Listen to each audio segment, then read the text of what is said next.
MSTV Ming Dabrio Singbu no Maiting Pundesuina Tam Okchari Marakipao Miam the Pizzari Manipur Tok Liba Irang Namaram Oirega Jahi Amarom Chaukat Taurangi Tabaksing Tintaduna Lakibasing Atupamatamda Menkatnaba Minister Amadi Emeresing Wasak Longmina Kri Haina Chief Minister Nongtombam Birina Fongdokre Wapamasingarang Manipur Lingak Nasenduna Ahanba Manipur Rifles Parade Ground Pangtokiba Indiagi Humbutara Nipan Laksuba Ninkha Tambagi Numita Chief Minister na Fongdokibani Ninkha Tambagi Numitka Mailena Chief Minister Nongtombam Birena Lenga Laibak Asigi Machu Ohungi Fira Chinkatki Mari Suba IRB Commandant Saklemba Ras Kumarna Parade Commander Oiduna Mars Pass Contingent Kuntaretna Piba Salami Chief Minister na Oki Maduda Uniform Contingent Taramanga School Mahiri Singi Contingent Taruk Amadi Band Contingent Taruk Yauki Taramadugi Manung Channa Manipur Police Ki Myoy Malida Union Home Minister Medal for Excellency in Police Training Nisingani Kudmari PK Mokoi Singadudi MPTC Ki Ningombam Bogen Meitei Subedar S. Inauta Singh Habaldar Gurumayum Pramesor Sharma Rifleman Amadi Ramu Bahadur Thapa Rifleman Taramaduda Wangangaduna Chief Minister Nongtombam Birena Hai Manipurda Haujik Thokliba Tangdu Leitadaba Thodo asi Lakshinduna Santi Puraknaba Honabasi Aikoi Punamaki Ithodangni Khangminasi Aikoi Masil Amaga Khunabagi Mahutta Karamna Waroshin Puraksigi Haina Paminaduna Khanaba Changi Masida Rajnitigi Khudongchaba Lawba Manba Thawong kaya Chatharak Pasi Tawbiganu Maihorol dagi Leiraklaba Lengakna Sakhanglaba Tribe Kuntra Marigi Manipurini Jati Amakaktagi Nate Lengakna Sakhanglaba Furuk Kuntra Marigi Maramdam Asida Thado Baifai Paite Mar Simte Paumai Jarerong Maitei Anal Maitei Pangal Mau Maramna Chingba Pajakraba Furuk Kaya Yauri Masi Manipurasi Furup Singasina Shemba Laikol Amani Hainasu Chief Minister na Manipurgi Apunbagi Saktam Singtaki Mahakna Makata na hai aigi mingchat tanaba honaba amadi political khudongchaba lawnaba agenda sing thadok laga Manipur kannaba honaminasi district kharadi kan honabadagi santi purakpa ngamkhre lemhauriba irang khara leiriba sing asisu nakanda inchanaba amadi singsep thaba yaudana thamoi singna thabak tawminarabadi santi purakpa soidna ngambani masida lingjel manaba tai subedar khelengi hainabi thadok patai Maraibak Majati Yonbagi Hainabi Thadok Patai Hainasu Chief Minister na Fongdoki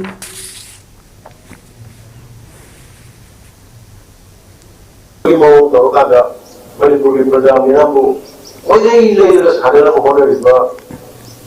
Political Agenda Madulagi Laponi Manipuri Shira Tajasida Malaba Manipur Se Punna Nusi Sanana Amatona Kadamba Mayanba Aduga Manipur Sida Lahoro Lerakaba Manipur Sakana Sakhanglaba Tribe Isili Nausi Punna Mada Yawa Tribe Kushag Mari Tugi Matin Bamki Lamden Ekoi Sota Malekano Horagani have a quick Wasa with a Ore Mayamasu Sajok Video or Wapo Kate Kamzeraga I Mayam Pro Water from the District Administration Kaksing na Sinduna Humputar Nipalak Suba Laibak Asiki Ningtamba Numit ki Thauram DC Complex Kaksing da District Asiki DC Rohit Anand IAS na India gi Machu Ohungi Fira Chinkatuna Rashtriya Salute Amadi National Anthem Saktuna Pangthokre Tharamgi Atoiba Mitung Oikiba DC Kaksing Rohit Anand Tharamga Mailenina Mahaki Warok Piraduna Hai Manipur da Thokliba Irangasna Yumkai Mang Takhan Krabasingi Mayumakai Nauna Sananapa Manipur Lingak na Laukthokibagi Matung Ina District Asida Yum Chamok Humfumanga Sengbat Sagat Pagi Thabak Kanna Chathari Imung Singh Asigi Myoy Singh Athubada Mayumda Hanlaragani Relief Camp ta Ladiba Singhna Magi Yum Singda Hanba Yanaba District Administration ga Tanabiu Amasong Makogi Mankraba Yum Singh Nauna Saba Yanaba Honaminasi Fongdoki AK Premjit MPS SDPO Kaksing na Parade Commander Oidna Civil Amadi Police ki Mass Contingent Taramathoi Amasong Cultural Team Singna Saruk Yaduna Atoiba Mitungda Salami Piki Tharamda saruk yakiba mass pass contingent culture team sing district asigi mathau masak khangba thabak pangthokpa employees sing amadi August 12 da pangthokiba Tiranga Yatra marathon gi makok mathang takraba sing dasu sakhang se amadi mana sing su yenthoki tharamadu da district asigi police amadi civil gi makok thongba official kya su saruk yaki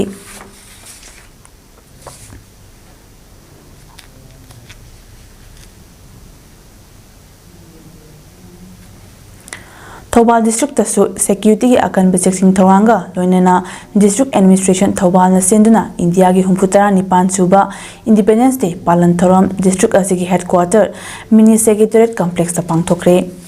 Tharamadu da district asigi deputy commissioner Ahantem Subha Singh IAS na jati asigi machuhungi firal atia da pahanki Tungda Thobal district police ki SDPO Thobal Thingbaijam Kamaljit Singh MPS na Parade Commander oina luchingba mass pass contingent singi salami deputy commissioner na oki Tharamadu ga mari lenena miyam da piba warolda deputy commissioner na Thobal district asida district administration na jila asida paikhaliba tongan ba thora gi matangda sandokna khanganki Tharam loisilakpada mass pass ta makok mathang takraba contingent sing cultural trope amasung district asigi tongan ba bibakta thabak tawriba mathau masak khangba karmachari sing dasu manamathum amasung appreciation certificate pidna ikai khumnaki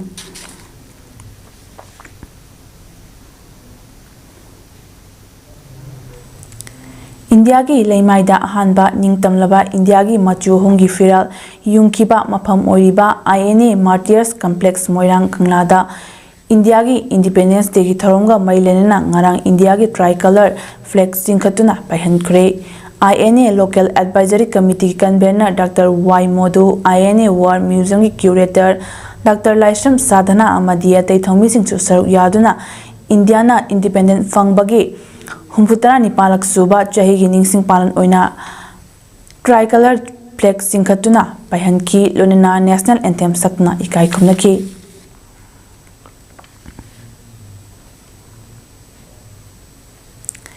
Jiribam district tasu akan security gi checking thorang makada Jiribam administration senduna humputara nipan suba Independence Day gi thoram ngarang Jiribam Higher Secondary School gi playground da thoram mapung phana pangthokre ngasigi thoramadu da deputy commissioner Jiribam Krishna Kumar IAS na chief case ojuna jati gi isai sakna barak ki macho hongi firal singkhat ki SDPO T Inaubi Singh MPS na Parade Commander oiki 87 bed CRPF Mass Pass Team 7 Battalion IRB Mass Pass Team Jiribam Police Mass Pass Team Amadi Forest Mass Pass Team contingent sarukyaki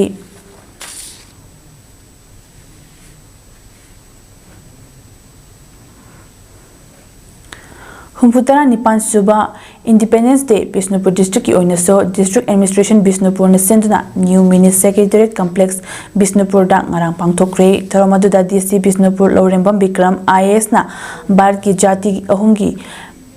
jati gi machu ahungi firal paihanduna haraute yamna pangthoki tharamadu da Commando Bisnupur gi DSP Pochangbam Sanjoyna Parade Commander oina Manipur Police Home Guard BDF Band Party Asa Angalwadi yauna district asida leiba tonganba mahiloisang singi mahiloising yauna contingent tara homdoina mass pass satuna piba salami shelu DC Bisnupur na okna haraute yamba numit ama oiki Civil Police IRB CRPF amadi district level officer singna saruk yaduna pangthokpa tharamadu da mass pass ta saruk yakiba drop coding da amadi district asigi tungan ba loising singda mathau tawriba masagi mathau masakhangba khangatlaba karmachari chani yankhai mapanda certificate of commendation pidnai kai khumnaki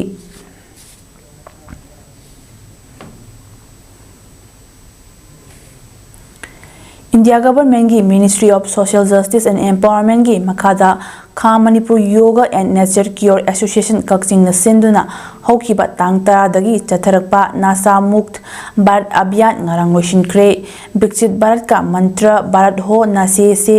swatantra haiba thimda chatharakpa campaign asigi ngarang loisinba numita rally chatre rally edu District Social Welfare Officer Nikita Thangjam Child Welfare Committee Kaksingi Chairperson Kumari Naurem Amadi Kha Manipur Yoga and Nature Cure Association Kaksingi Chief Functionary Dr. Mayang Lambam Ras Kumarna Kairak Sekmai Barrage Canal Manaktagi Lamtharaga Kaksing Chunang Lekai Machin Manau Chinglak Talaiba Ananda Singh Yoga and Nature Cure Research Hospital Kaksing Fawa Chatki Hari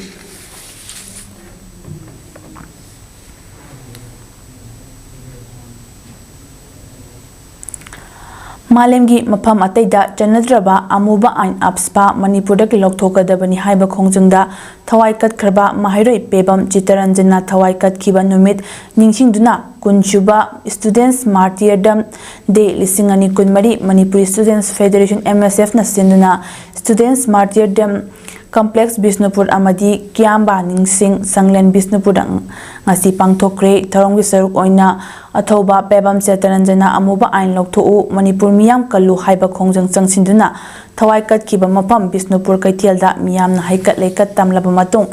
Mahaki Ningsing Kubam Students Martyrdom Complex ta Amuk Miyam na Haikat Lekat Tamki Matungda Miyam Yoiba Mapunga Batauram Kiamba Ningsing Sanglenda Pangtoki Kiamba Ningsing Sanglenda Pangtokpa Tauramda Poiri Leimarogi President Soraisam Memcha Amuko ki President Fairuzam Nandoluwang COHR gi Chairman Pulindro Konsam Amawa gi President Yumkhaibam Kunjarani Amadi MSF ki President Hizam Roshana Atebe Mitunglen Sing Oina Saruk Yaki Manipur gi Tunganba Fam Kayadagi Lakpa Mahiroi Amadi CSO Singi Thongmi Sing na Saruk Yaduna Pangtokiba Taramadda Saruk Yakiba Singna Laikitraba Athobagi Thawaina Ingna Chikna Layamlenda Layunaba Min Anitumina Letna Ishoda Tauniki Hizam Roshana Fongdoki Bada Yelhomi Furup Singbo Tokai Tana Handuna Yelho Singbo Yochin Naba Honariba Armed Forces Special Power Act Lisingam Gachama Panyankini Pan Asida India Lengangna Kari Aronba Agenda Sanari Bagi Haiba Khangde Manipurda Kundaminariba Furup Singi Marakta Hu Kam Sinduna Manipur gi Miyamgi Hingbagi Hak Matli Masi Lamdam Masida Kundaminariba Aikoi Amata Oina Onsinduna Thengnaminaba Jangi Aikoina Aikogi Iramdam Amadi Ijati Kandana Atopa Kanana Su Laklaga Kanba Kananaba Honabiroi Aduna Aikoi Punchilaga Tampaki Saruk Khara Khaktada Lautholaga Atayam Pamsingda Janariba Amuba Ain Apspa Lauthoknaba Honaminasi Haiki Koi miyam puna thengnaminaba changi do aroibada thamjaningba wafamdi Manipur se aikoi himinari furup akoi natana kanbinaba kana sulairoi habase aikoi khangminarakanda iramda Manipur kannaba aikoi puna asetpa warep amadi asetpa khongtang koi longminabam changi masi natana akoi Manipur iramdam se akoi kana guma mata laaga kalaro habase akoi puna mangna khangminase habase ai hajara tensinjaki Human Torch Oidna Miyamgi Damak Tawaina Ponta Pikiba Toba Pebam Chitaranjan Mangangi Laikidebagi Kunshuba Toromasi Jiribam District Asidasu Manipuri Students Federation District Committee Jiribam All Jiribam United Club Association Ajuka All Jiribam Maira Paibi AJMP Amadi Amo All Manipur Women's Voluntary Association Jiribam Branch Na Sinduna Jiribamgi Babu Parada Leba MSF Office Tapang Tokre Taramaduda Mahiroi Maira Paibi Lup Singh Amadi Miyam Na Thauba Pebam Chitaranjan Mangangi Photoda Laisu Katuna Ikai Kumnaki Ngasigi Taramasiga Mailenena Manipuri Students Federation District Committee Jiribamgi President Chinam Iringambana Fongdorakpada Ngasi Jiribamda Leriba Lup Singh Punchilaga Athoba Pebam Chitaranjan Mangangi Mapamda Ikai Kumnu Utpa Oina Tharomasi Pangthok Jabani Athoba Sina Manipur Miyamgi Damak Masana Human Torch Oiduna Thawaina Ponta Oiduna Manipur Miyamna Pamnadraba Apspa Loktho U Haiduna Masana Masabu Kathokna Lekidaba Dugi Damak MSF na Chautoksai Amadi Mahapu Ikai Kumnazi Haiki Masa Matonta Mai Tazaduna Like I Nasibu Yanindi Haina Human Torch Oijakiba Asi Mapamda MSF District Committee Jiribamna Nuaitaba Kondoksari Lokiba Taudangu Manipur Miyamda Ika MSF na Ikai Kunaba Uchavan Thobal Athofomdagi Khangembam Romilada Langol All as Home na Laigi Macha Haiba Mingthol Pirakpagi Damak Thagatpa Amadi Nungaiba Phongdorakli ngasi Manipur Press Club ki Thangjing Hall da pangthokiba paugi mifam amada khangembam Romila nahai Langol All As Home sembat sagatpada mahaki thagi toloptagi tungsin jadna mahaki apokpa madi apokbigi mingda lupa lakh manga mating pangki madugi damakta ho madugi chairman oina mangina laigi macha haiba mingthol pibirakpagi damakta harauba amadi thagatpa phongdokchari mahakna makha taraduna angang oringaidagi hauna leita laira amadi ahal lamansingda angamba mating pangba ngamnaba khanduna lakhi home asida leriba imung manungna care lobidraba ahansing asida tha khudingi oina su lupa lising amam pangjaki gani masi mahaki punsi oina mai pakpa am oina logjai haina su phongdokhi aina salary tadi betul saya tahu 5 lakhs ai ban sing dam ta kia ko dam dam ta aina kamu sima ai kamu sudah ini yang menurut tadi not any other influence aina boleh dam ta kamu sima ta mampu yang sebentar ada itu dan pasang mampu yang macam so ya yang mengaruh kau yang sing dam ta satu sudah Paugi firm da sarukyakiba Langol All As Home gi chairman oina mangi nasu Romila gi kathokpagi wakhalon amadi masagi organ fawba kathoklaba hansingi damakta mating pangbagi thong adubu thagatpa phongdokhi loina matung tarakpadasu miyamgi mating pangba ngambo oisinu haina epamango supiki lamdam asida me humdagi haurakiba irang asina chaitheng nanglaba Imphal East District ki manung chana leiriba Chanung Khulgi Khunja singna wanaraba matamda hidak langthak chana thakna polam kaya mating panglakhi bagi damak Chanungi Khunja singna Giana Helping Group Porompatpu thagatpa phongdokpagi achamba tharom ama pangthokre loinana thoklibe yang asina maram oiraga Chanungi Khunja singna thabak sumpham nompham leitabana hingnabagi lanpamda Khunja sing punchinduna economy survive tawbagi awanungai matangdasu Giana Helping Group ki founder Huidrom John singna punna phaminaduna khananaina ki hairi miyam punna hingminanaba Giana Helping Group na makhatana su angamba mating pangki gani hairi Chanung Village Development Committee gi General Secretary Ningthaujam tangba miteina Giana Helping Group na Khunja singna waraba matamda khulasida toina lakpiduna potlam kaya mating pangbirapa loina awan nungai toina hangbibada harauba amadi nungaiba phongdoki mahakna makha taraduna Khunja singna chujak thaduna puthokliba asida lamdam asigi miyamna su mating pangbiu haiki ngasi nongalamdai pung 3:04 tarakpa matamda khanghaudana haurakpa maina yum ama tumna chakre thodo asi Imphal East ki manung chana leiba okram chutheki kitna panungda leiba and Nixon ge yumda thokibani hairi mayadu karidagi haurakibano haiba chapchana khangbang ngamdrubasu short circuit na oiba yai haina thajanari amadi lanthung kayamuk mai chakpa duda yaukibagi haiba chapchana khangbangri thodok thokpagi pau taba thodok thokpagi pau tabadagi lekai miyam 80 unit 28 ki thomising amadi fire tender lakna hena amangata thokadabadagi kanbang hai kanbak kalhauri hari Maraki pau pijaba matang ase loisinjari mi ing tabri basingbo kurumjari